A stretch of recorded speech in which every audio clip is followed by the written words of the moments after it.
ఎప్పుడూ చేసుకునే వెజిటబుల్ పులావ్ కాకుండా ఇవాళ మీల్ మేకర్తో ఒక బ్రహ్మాండమైన పులావ్ చేసుకుందాం రండి. ఫస్ట్ మీల్ మేకర్ అదే సోయా ముక్కల్ని వేడి నీళ్లలో ఒక 15 నిమిషాలు నానబెట్టుకోవాలి. ఇప్పుడు నీళ్ళన్నీ పూర్తిగా స్క్వీజ్ చేసి తీసి పక్కన పెట్టాలి. పెరుగు, పసుపు, కారం, ఉప్పు వేసి మొత్తం సోయా ముక్కలకి పట్టేట్టు కలిపి పెట్టాలి.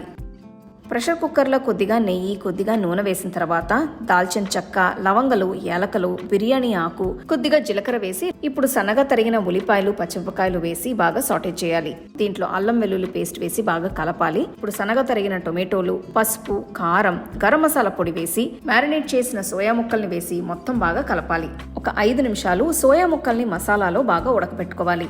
ఇప్పుడు కొద్దిగా పుదీనా, కొత్తిమీర ఆకు వేసి కొద్దిగా ఉప్పు వేసి మొత్తం బాగా కలుపుకోవాలి. నానబెట్టిన బాస్మతి బియ్యం వేసి మొత్తం బాగా మిక్స్ చేసుకోవాలి. ఇప్పుడు కావాల్సినంత నీళ్లు పోసి ప్రెషర్ కుక్కర్ మూసి మీడియం హై ఫ్లేమ్లో 2 విజిల్స్ వచ్చేంత వరకు ఉడకపెట్టుకోవాలి. అంతే అండి, సోయా పులావ్ అదే మీల్ మేకర్ పులావ్ బ్రహ్మాండంగా రెడీ అయింది. బాగా వేడివేడిగా ఉల్లిపాయ రైతాతో పెట్టుకొని తింటే అబ్బా అద్దరింది.